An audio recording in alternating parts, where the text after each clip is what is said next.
Good morning, passengers. Hey! We're recording the podcast! Shut up! Good morning to you, wherever you are, because it is Morning somewhere! for March 21st, 2025. My name is Bernie Burns. I think someone got a hold of our mixing board, actually. You think so? They won't be able to hear it. You guys won't be able to hear it, but that was so loud in our ears. Oh, my God. Let me see what Evie did here. Oh, my God. That was so... My ears are bleeding. We know we're in for a treat when we walk into the room and all the dials have been moved around and all the sliders have been pushed. And Evie... What was that? Evie calls it working. Yeah, you say, what are you doing? And she goes, working. So she has a dim view of our profession, clearly. Wow, yeah, should we just push buttons and turn dials and that's it? Holy cow. But hey, happy Friday, everybody. Woo, woo. Hey, speaking while we're dealing with technical issues, and I'm reminded of a conversation we had yesterday about the muscle memory of astronauts. Maybe it was the day before yesterday, but how astronauts must be really good at putting something in air or in space. It sounds weird to say in space, but in proximity to themselves in thin air, and then letting it go without any motion, at all. I'm reminded of that because I was just right before this trying to get that clip. There's a breaking news story. So we added that airline travel announcement drop. And I was trying to just have it fade in and fade out. It's a thing on my mixer. Long story short, you can fade it in and out over the course of 30 seconds. I've never wanted to fade something in over 30 seconds in my life. Well, it goes from, you can fade it anywhere from almost immediately to, is it up to 30 seconds? 30 is that the seconds, max? yes. That's the slider on the right side is 30 seconds. So I'm always trying to work in the 1 second increment of the sliding bar. And it's so the increments that I want to work on are just these tiny little things with my thumb. There's got to be a term for this in UI. You know the phenomenon of when you're trying to set something on a slider and then you lift your thumb off and it moves, and then it moves. That's the worst. It's clearly you're taking your finger off of the touchscreen. Clearly you wanted to move it 50% to the right or left. And I wonder too how much of that is, I don't know a lot of touchscreen science. I'm new to this, but that I don't know if there's still some sort of electromagnetic connection even after you physically are just coming away from it, but it's close enough that you still are, sending electricity to the screen or something, and it goes, yeah, you meant to move that. Yeah, you meant to tap that. Phone, you dick. I think there would be some kind of algorithm where it would say oh, they did a really big adjustment and then there was no input anymore whatsoever. They clearly were taking their thumb off the goddamn thing. Anyway, happy Friday, everybody. This is our already tech complaint. Talking about tech complaints. Now we've got to talk about air travel because something big has happened. Heathrow is the biggest airport in the UK and one of the airports that's commonly used as a sort of a jumping pad between North America and Europe is closed. It's a jumping point to everywhere in the world. Does London Heathrow have more flights than any airport in the world every single day? I believe that's its claim to fame. All right, I'm looking at this. Well, I don't know. The top 10 busiest airports in the world say that Atlanta Hartsfield is currently the world's busiest airport. That's just American exceptionalism. Speaking of which, while we're talking about this, so London Heathrow got shut down because a power substation nearby exploded and caught on fire, which sounds like it was bombed, but well, we don't know why. Explode all the time. Yeah, there's a fire at this substation that's a mile and a half away from Heathrow. It services the airport as well as thousands of homes in the area, and it is on fire. They don't know why yet. They haven't released a cause of the fire. They have got it under control at this point, so we'll probably hear more as this sort of calms down a little bit. But the airport is going to be closed for the rest of the day. So.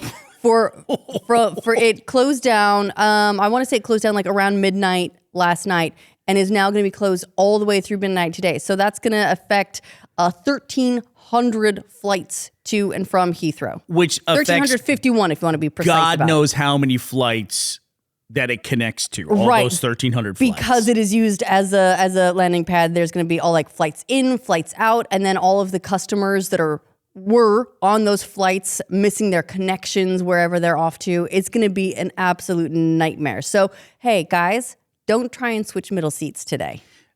I would like to point out, too, that the UK issued earlier this week a travel warning for its citizens traveling to a country called the United States of America. They did. Well, that is a weird time to be alive when the UK is issuing travel warnings for travelers traveling to America. Yeah, well, specifically, they strengthened the language. It says now, you should comply with all entry, visa, and other conditions of entry. The authorities in the U.S. set and enforce rules strictly. The new addition, apparently, is you may be liable to arrest or detention if you break the rules. Oh. So they're really strengthening the language around the risks of traveling to the U.S. right now. And it's, I feel for casual travelers a lot, because one of the things that I always found really confusing with international travel, especially as like a new traveler or someone who didn't travel often, was visa requirements and like what that means. One of the first times I ever encountered it is I was trying to go to New Zealand, but was looking at flights potentially through that would have a layover in Australia. And I was going to have to apply for an Australian visitor's visa just for the layover or something. It was very strange to me. And I had no idea how any of that stuff worked, and even if you do, it's still kind of a pain. And the UK is not free from this. They actually just introduced visas, visitor visa requirements as well. So now if you're flying to the UK, even on holiday, whatever, not something we've had to deal with before. You would just go and they'd say, what are you here for? Holiday, whatever. Now you do have to apply for a visa beforehand. Right. And this is interesting too, because there's a lot of flights being diverted because of London Heathrow being shut down. And it's interesting to us as Americans, because something that's happening with some of these diversions they are being diverted to different countries. Yeah. So Qantas, for example, is diverting its Australian flights to Paris. So they're diverting to a different country. That's totally normal to a lot of people in the world, maybe not to Australians, but as an American, that sounds so bizarre that you would get your plane diverted to a different country. We just have to keep recalibrating what that means to us, right? That's like, there's the airport in Arizona is on fire, so you're being diverted to New Mexico. Right. And it's like, it's a different state, but it's a similar distance, probably, right? It's not all that far. It's just the sort of jurisdiction is wildly different. Also, if you are like landing in Austin, you get diverted to a different state, there's a chance you might need to stop and refuel to leave Texas. It's so fucking gigantic. It is hard to explain to people here how big the state of Texas is. It does help. A bit that London has several airports. So Gatwick is the other big airport that I think of in London. There's Luton as well. That's just outside London, I think. So there are a couple. They can only of take so airports much. That can help a bit, but they're probably going to be mostly taking these long haul or very low on fuel airplanes that need somewhere to land, somewhere close. And it's going to be like high priority and very few of the 1,300 flights. Again, because also 1,300 planes take up a lot of room. Yeah, they do. They take up a lot of room. And also those airports are probably at capacity anyway. Maybe not Luton, but Gatwick probably is. It's I just find it kind of interesting, Ashley. What an amazing coincidence that the UK issued a travel warning to the US and then suddenly one of their major airports gets shut down in the same week. What are the chances that would happen? Just coincidence. Apparently they're taking it very, very seriously. Okay. Say London Heathrow. That's a really nice regional electrical infrastructure you've got there. Be ashamed if something happened to it. You know what, though? A Wikipedia entry here lists 6 international airports in London. So we've got Heathrow, Gatwick, Luton. So nailed it. Good job, me. But also Stansted, Southend, and City. So they will have some help getting the flights in. Flights are not going out of those airports. It's still a huge mess. Is it possible for an airport in the UK to not be classified as an international airport? Because it is a weird distinction. To be an international airport, the qualification is something really loose. Like Austin was an international airport long before it had international flights because they could connect to Dallas-Fort Worth, which then had international flights. What, really? Yeah, it's a really weird thing about what makes an airport, at least in the U.S. The rules are probably different other countries. I would assume the rules would be if you have a system in place to handle customs. That would make sense to me too. Austin did not have that for a very long time. Oh, even what Austin has now is like, honestly, kind of insufficient. It's really weird. It's even after all the planning and growth that Austin went through, the international ingress into Austin Airport is very bizarre because it's even weird. I feel for people who can't handle stairs or escalators, you know, people who have to take a lift or an elevator, excuse me. My UK is showing. It's weird the way you travel through it. You go over, then you go up, then you go over, then you go down. Like there's something, they're getting around something in the airport. Have you noticed that? I have, and I don't know what that is. No, why didn't you just build it up the entire time, right? it just makes it that much harder. I assume what's happening there, I guess what I pictured in my head is just that it's built up over the actual gates. Because when you're coming in on customs, they have to have, you know, all these different like corrals, right, to keep you separate from the actual riffraff, right? Because until you pass through customs, you are contaminated, all right? You're illegal. You're not even in the country. So they have to have all these like narrow corridors. Usually they're like glassed in and everything, but they could just take you over the top as well. Yeah, well, that's the thing. It's the Austin Airport. You guys can plan this however you want. You had this airport. You could have built it. You worked on it as... if you've listened to my podcast for 10 goddamn years, you could have built it however you wanted to. They acted like they built it because it was the next Tetris piece coming down out of the pipe. You know what I mean? It's like, fuck, where are we going to put this one? Now just stick it on the customs. There you go. Add a couple escalators, some elevators, you'll be fine.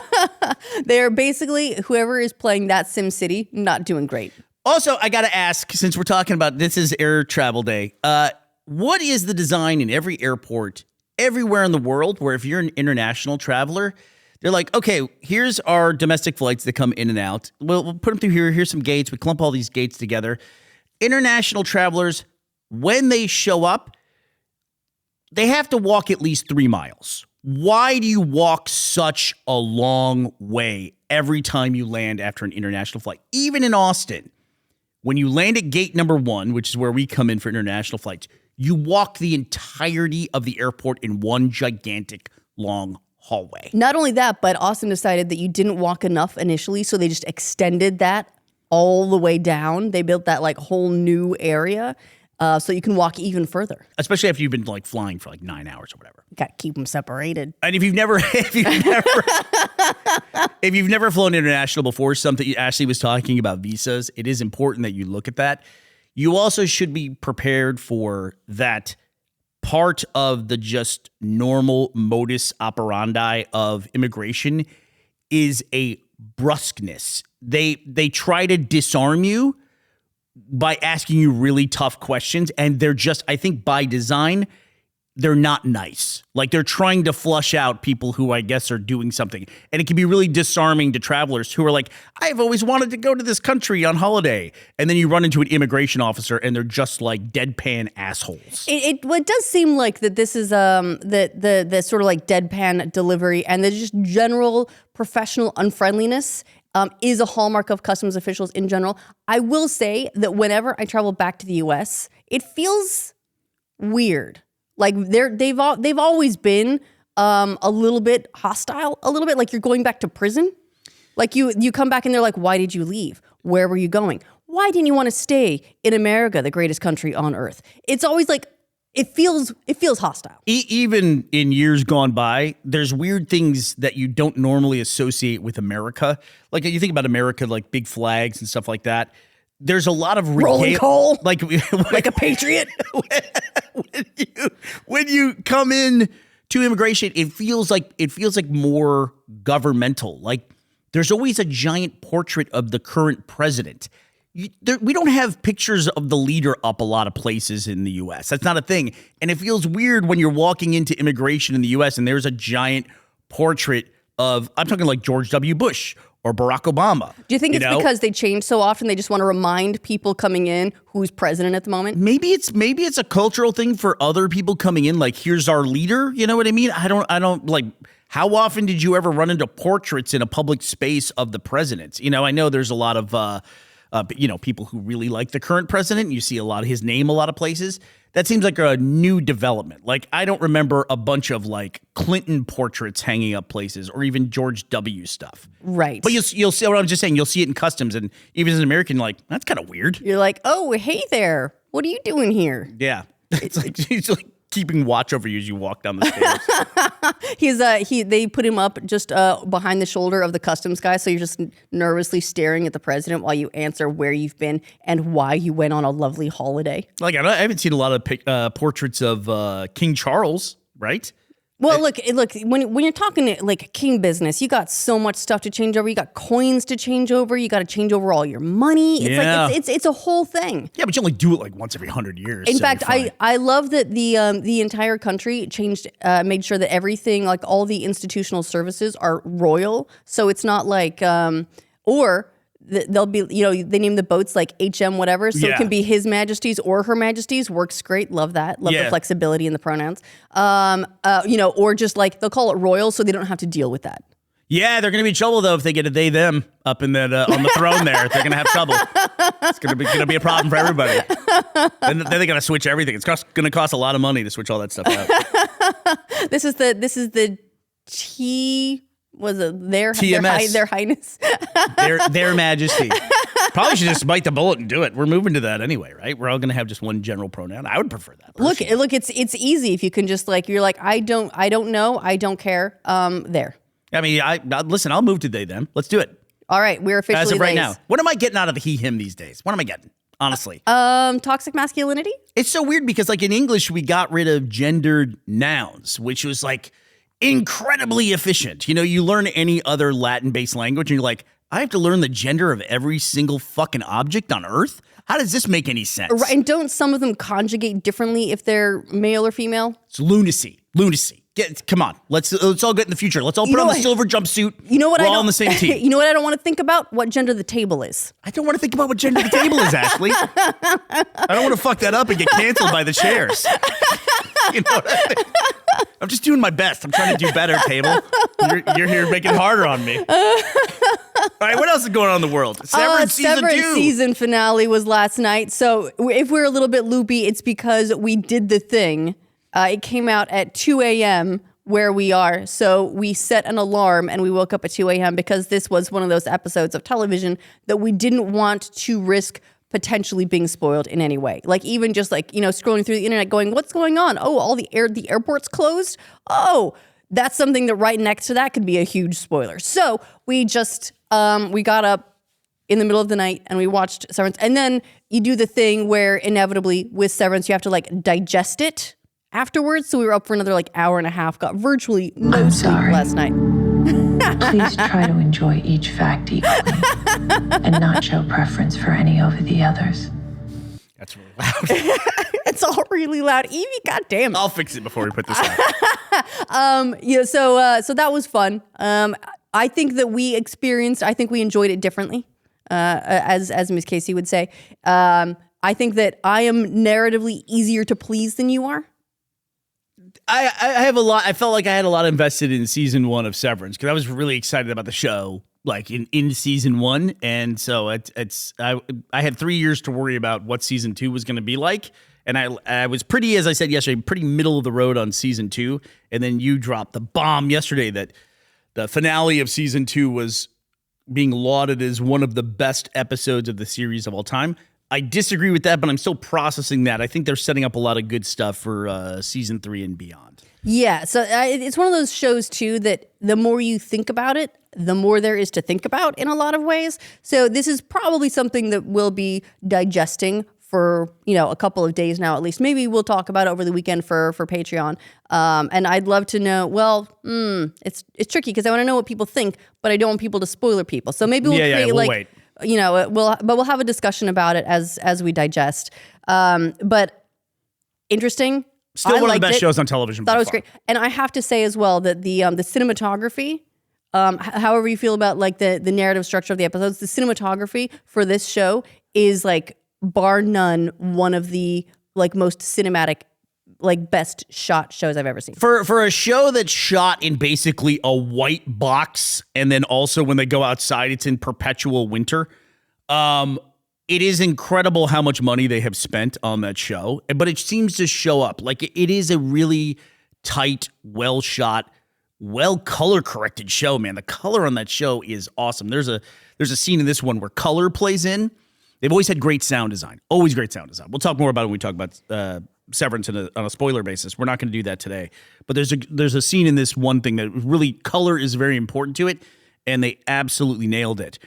I don't remember what the budget for Severance is, but it might be contributing to the fact that Apple is, according to reports, losing $1 billion a year on their streaming service. And you know which is weird, because that sounds like a really big number to us, but for Apple, it also sounds like a rounding error.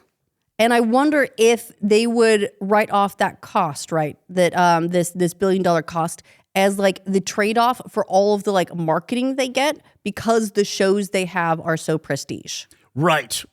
And listen, Ketchup Entertainment's like, give me that Ted Lasso. I'll pick it up for you.